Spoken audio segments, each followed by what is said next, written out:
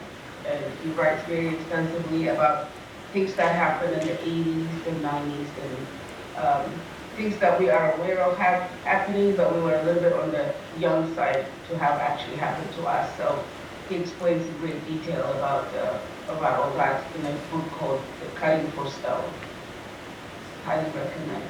So, role models, artists are, include Tsangai Gabramadhin, who was, an African poet laureate actually, and a dramatist who used to be my teacher. I used to pursue theater in Ethiopia, and he was one of the, dramatists and theater directors there, who, really was a historian as well, an African historian who actually connected our history and our rich history of, like literature and context and, how we have created many things, like contextually in Africa. And others include, Matuma writes, he's a satirist who's, like a great writer. And more of the young ones are Maaza Mengiste, who, lives here and writes, who wrote the book Beneath the Lion's Gaze. Dina Mengistu, who was also a young writer from here, Ethiopian. Adam Retta is one of my favorite writers as well, he writes in Amharic. And then, the filmmaker, Haile Garima, who was able to do actually a lot of work including the film Sankofa.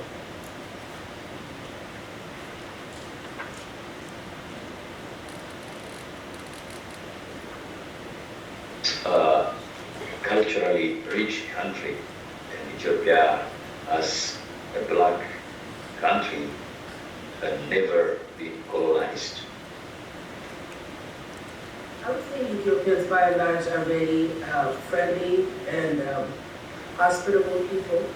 The one thing that would impact your relationship or anything that you get out of an Ethiopian would be if you disrespect a person. Respect goes a long, long way to get you what you need. We're raised that way, to respect everyone, especially our elders, authority, and things like that. But if anybody disrespects an Ethiopian, there would be very little good that would come out of it, in my personal experience. Obviously I'm from there and I'm biased, but I feel that it is definitely a special place with a long and rich history in building culture and nation, with a complex dynamics. It has, a beautiful kaleidoscope of people and cultures who have formed, like a wonderful union. There are many challenges, of course, and we have seen that, like in the past few years. But we need to maintain and nurture this complex union. And what I ask, particularly Americans, is to appreciate and support this beautiful union, which is a work of centuries.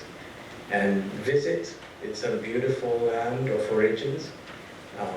And then to be humble and non-judgmental and respect it as a nation that has actually had a lot of dynamics in shaping, and that has shaped through the contribution and participation of people, and not necessarily just powers, but people. And that is, like really working hard to shape, like its democratic system, which is also very traditional, by the way. It's not new, it's not imported. It had democracy, like as a traditional concept in many of its complex cultures in Ethiopia. So that's what I want to share.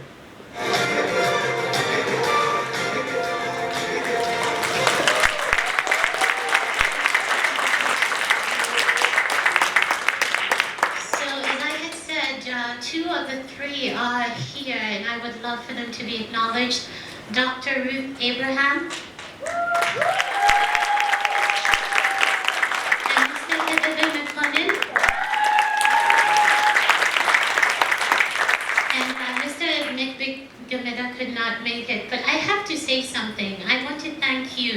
really, for taking the time, and the students who are here as well, you will be coming very soon. This is something that was very important to capture the authenticity of the Ethiopian culture, and every Afromania that we present, that is our top priority. So we wanted to have as much authentic Ethiopian involvement as possible, and we just wanted to be the vehicle through which that is represented. So we hope that you are happy, we hope that you are proud, because we are proud of the Ethiopian people and the Ethiopian culture. So,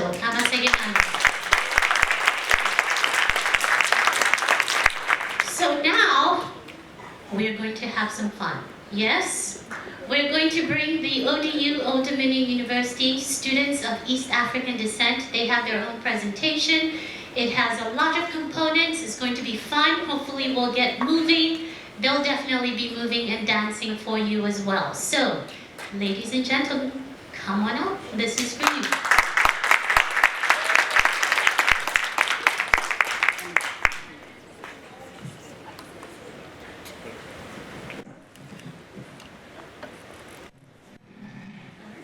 Hello everybody, my name is Nari Gabriel. As she said, we are seed students of East African descent at Old Dominion University in Norfolk. First, I just wanted to say thank you to Rita and Tava for having us here today to present Eritrean and Ethiopian culture. Okay, and then these are our two presidents of the club, and they will introduce themselves now. How are everybody doing today? My name is Robertus. I'm co-president of SEED, which is Students of East African Descent. This is my co-president. Hi everyone, my name is Abby, and I'm also the co-president of the club, and I'm a senior at Old Dominion.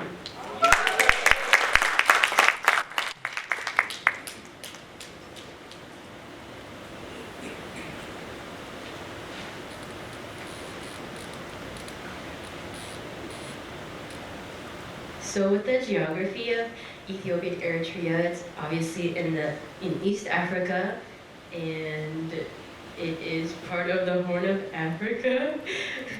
It borders Kenya, Somalia, Djibouti, Eritrea, Sudan, and South Sudan.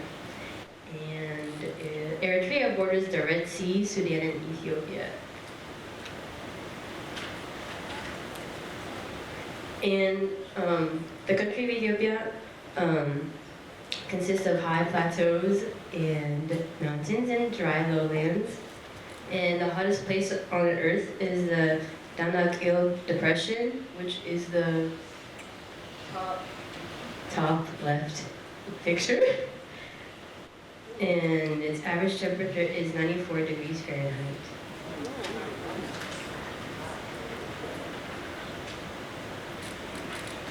And the four main tourist sites of Ethiopia include Lalibela, Aksum, Addis Ababa, and the Blue Nile Falls. And Lalibela, the top left, is famous for its rock-cut churches, and the churches themselves date all the way back to the 7th to 13th centuries. And to Christians, it's one of the holiest cities of Ethiopia, and it's located in the Amhara region specifically. And for Aksum, which is the next picture up there, it's located in the Tigray region, and its obelisks are around 1700 years old and have become a symbol of the Ethiopian people's identity. And Addis Ababa is obviously the capital of Ethiopia, and it's most diverse. That includes all the ethnic groups in there, with over 2 million people as its population and growing. And it's highly developed and just includes a little bit of everybody in there. And the Blue Nile Falls is the bottom, right? And it's a waterfall on the Blue Nile River, and it's known as Tis Abe in Amharic, which means smoke abe.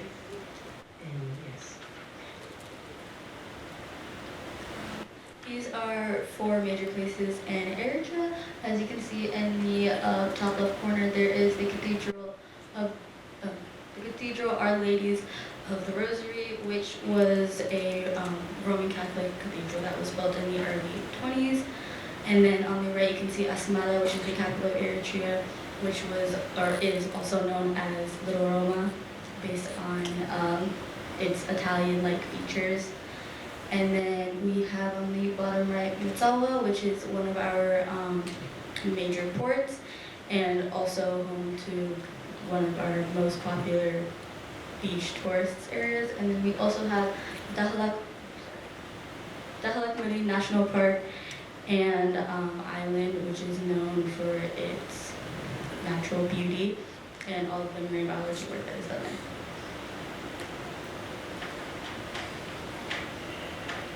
I wanted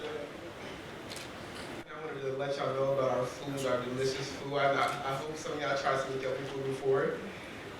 If you have, you will see that we have injera as one of our well-known dishes that goes with anything that is basically our bread. I would describe it as like a sourdough bread. And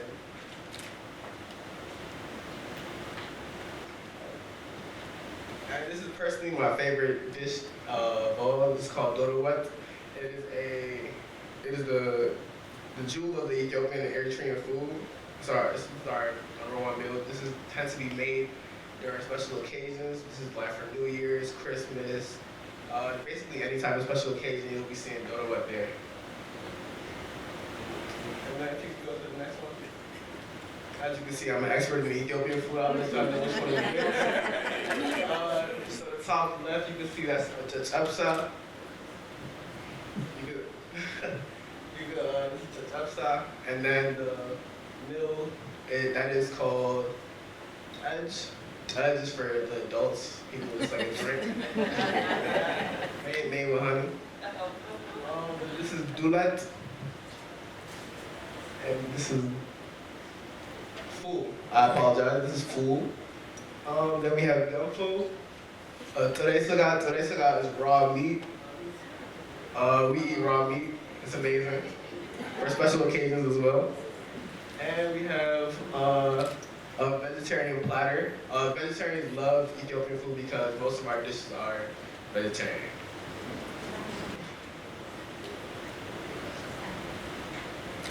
And we have, this is our Ethiopian calendar. Fun fact, Ethiopia was never colonized, therefore we have a lot of our original traditions, as well as our calendar. We do not go by the normal calendar as everyone else. In fact, we have 13 months instead of the normal 12 months. And if you visit Ethiopia, you're probably going back in time because currently the year in Ethiopia is 2015 instead of 2023, so that's a quick little fun fact that you got.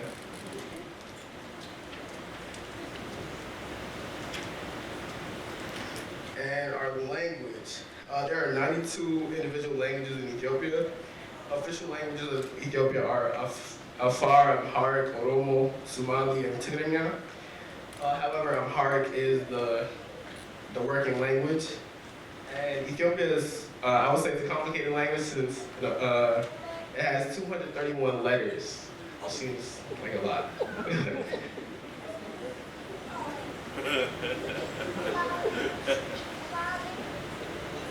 So as you guys know, we have a lot of different ethnic groups in Ethiopia, and or I'll talk about okay, and we have more than over 80 ethnic groups, and they all have their own languages. As Robo mentioned, Amharic is the official language of Ethiopia, so that is the main one. But most Ethiopians speak Afro-Asiatic languages, and the Oromo, Amhara, Somali, and Tigray groups make up 3/4 of the population, with Oromo being the top language spoken in the country of Ethiopia. And Eritrea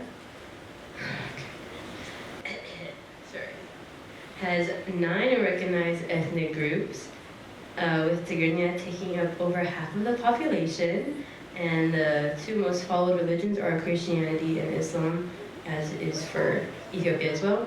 And The communities are broken up as Afro-Asiatic and Nilo-Saharan.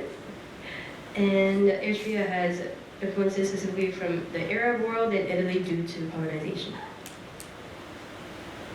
And now we'll begin introducing the main groups of Ethiopia, and we'll be showing you guys the different dances that they do. We're going to start with the Amhara people. They are located in northern Ethiopia, and they speak Amharic and make up 26% of the population. And the majority's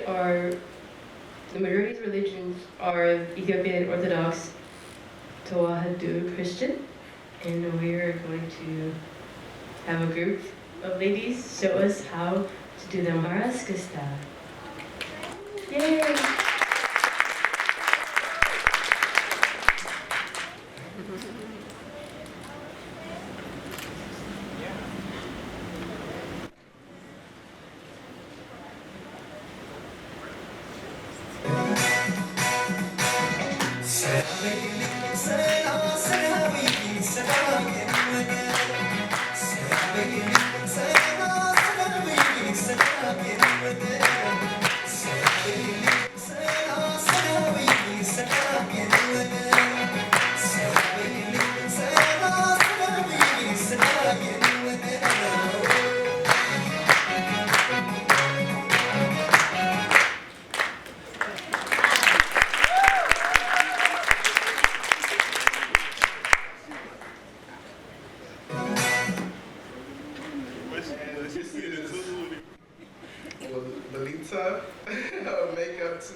Makes up 2.8% of the Ethiopian population from southern Ethiopia, mainly Protestant Christians with Orthodox Christianity minority, and raw beef or curd deep-rooted with the food in the region.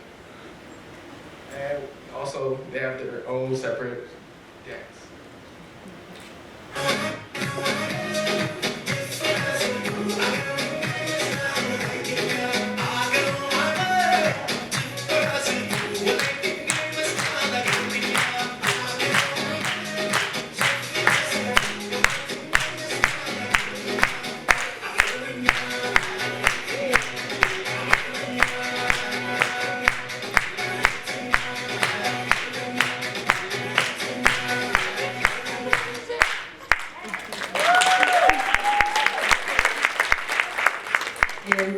Ethnic group is Gambela/Nor people, and they are Nilotic and speak the Nor language from South Sudan and the Gambela region of Ethiopia. And they live a semi-nomadic lifestyle, and the majority of them are Protestant Christian. And this is their dance.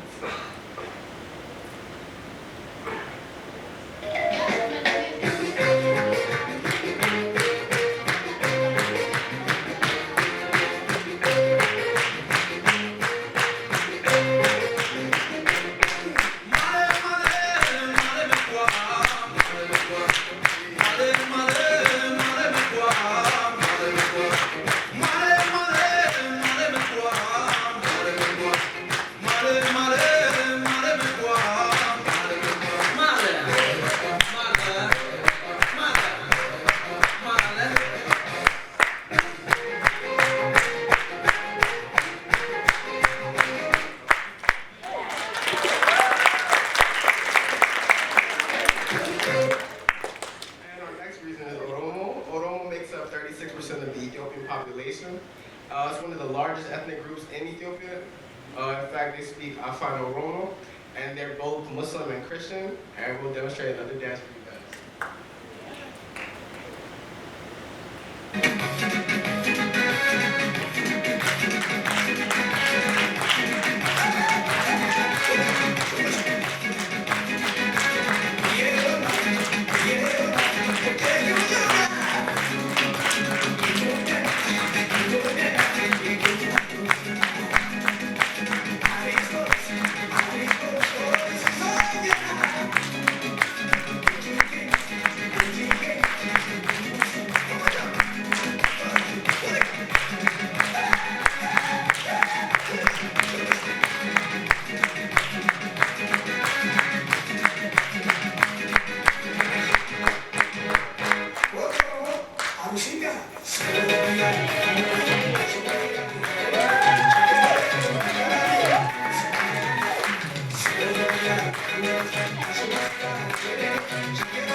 next region we'll be talking about is Tigrinya, and the Tigrinya speakers are located along the northern Tigray region of Ethiopia and the southern and includes the southern Tigrinya of Eritrea.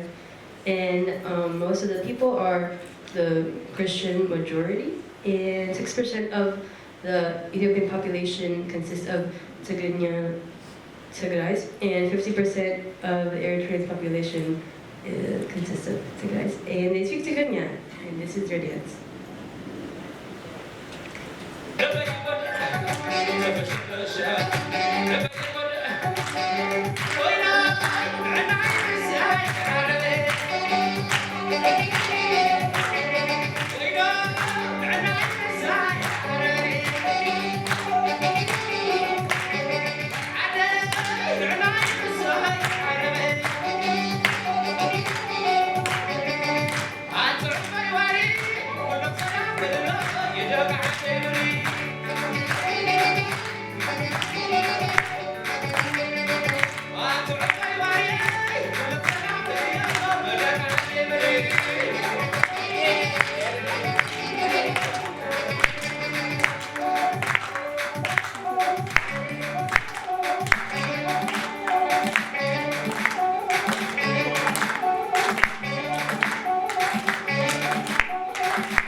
Dances. This is Gurage. Gurage, they usually speak Gurage language. It's a majority Muslim and Orthodox Christian. And they're known for kutfo, which is another raw meat dish, which is amazing. I should try it. And let's give it up for the performers. Thank you guys so much. This last dance.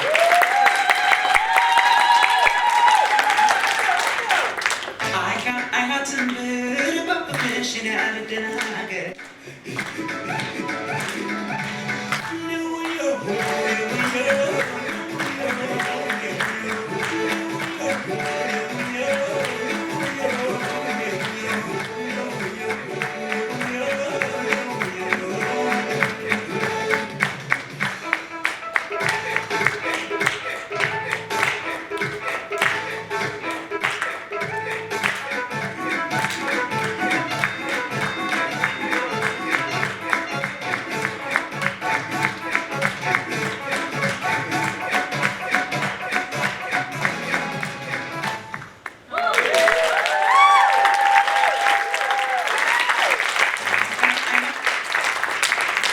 Thank you guys so much for listening and learning about our history and culture and our dances.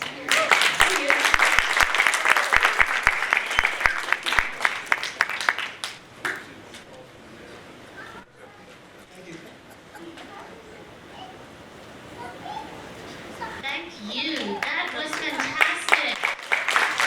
Thank you so much.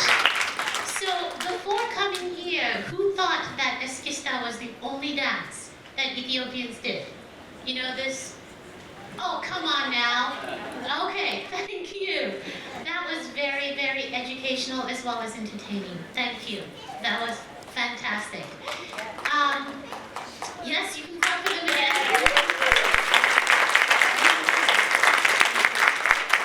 There is usually an acknowledgement before every event or program that we do that I like to say, but I think it's important to say it now, being that we are in a place that is originally not ours.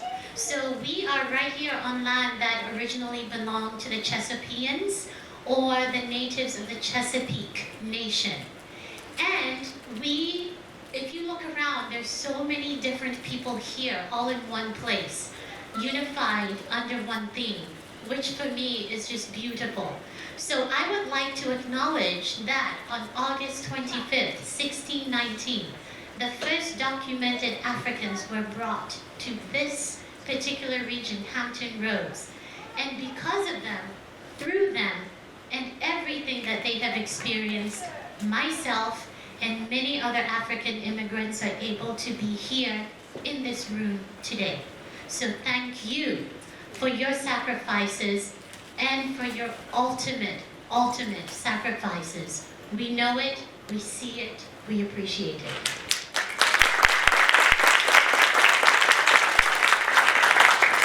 So we are going to end our Afro-Mania Ethiopia with a coffee ceremony, and I would love to call Charlene back up here to tell us a little bit about it, and then we will invite anyone who is interested to go to Dr. Abraham, who will be doing the coffee ceremony, and enjoy.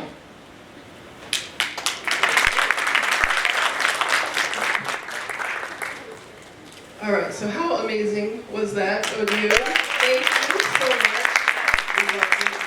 I love seeing all the dancing. I wanted to get up and dance with you guys, but not quite as talented as happy Black History Month, everybody. That is my Howie. So one thing that Bisrat did not tell you guys is that he actually has a children's book. And so there is, it's the same story of Jembe, but it is for young readers. And it's in English and Amharic, so definitely check that out if you want to. He also has a tablet back at the top, the Taka table, if you want to sign up to learn more about Etan Comics. Who here has had Ethiopian food before? All right, that's a great representation. So if you have not, find an Ethiopian friend.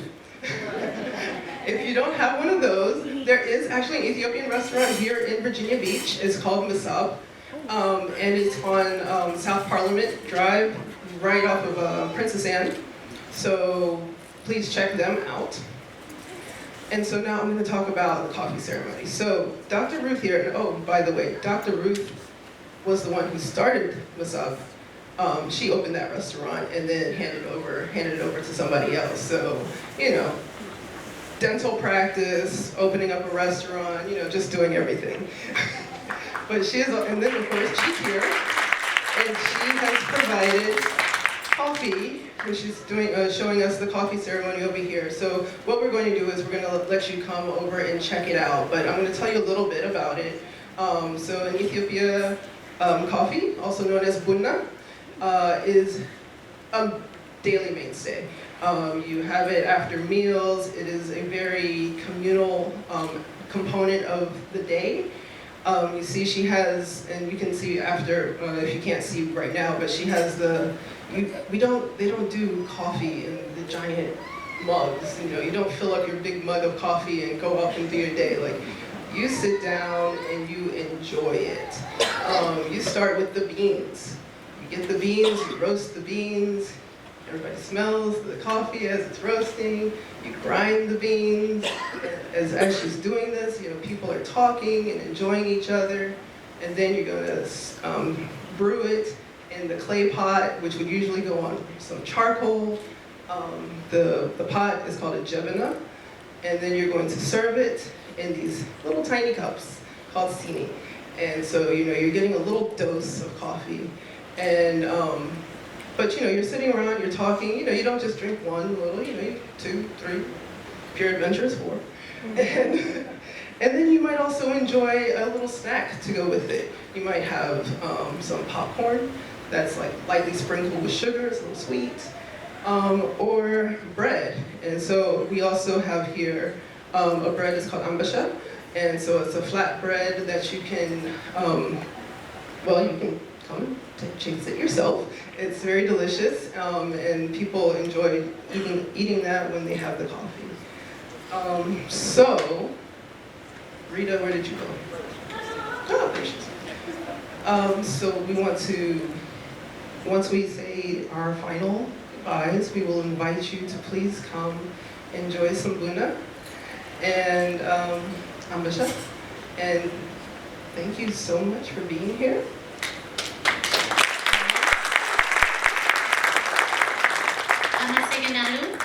Thank you. And I just want to let everybody know, we've been sitting here, we are still, conscious of sanitizing our hands. We do have sanitizers over there. You can go and pick one up. wipe your hands, clean your hands, and then head on over to experience the wonderful coffee ceremony that we have. And I'm going to ask Steve if you can go to the next thing, but before we do that, just a little bit of housekeeping. So we're doing something new, something different.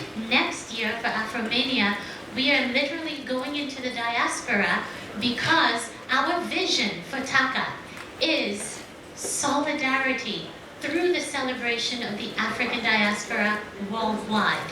So not only do we celebrate continental Africa, but we also celebrate diasporic Africa. So next year, TBA, we're going to be doing Haiti. So we hope you come back for that. And next, please. So again, thank you, Amasegenalu, everybody for being here. Social media buffs, if you have not followed us already, please follow us, Taka, T-A-C-A 757. You can use those hashtags. You can also follow TCC Virginia Beach. Thank you so much for hosting this event, everybody. Let's give it up for TCC. And there was one in your seat. If you have not filled it out, please go ahead and either scan the QR code or go ahead and enter bit.ly/Afromania Survey 23 and take our very brief survey to help us know how we did and moving forward, how we can improve so you can enjoy it even more. So thank you everyone, the students, the community members, our keynote speaker, all of you, audience members, hosts, the Taka board who are phenomenal. I could not be here without them. Everyone literally in this room, and not, because there are many people who are involved who are not here. So thank you, and please keep updating yourself with everything that we're doing. Follow us and come visit our table. You can sign up for our mailing list. You can sign up for Besserat's mailing list. You can follow Etan Comics to learn more about what he is doing. And I cannot wait to hear how the globalization goes. If you did not get a comic book, we have more. Make sure you get one before you go. I said a lot. I think you should go and get some coffee and bread now. So thank you once again, and we look forward to seeing you sometime soon.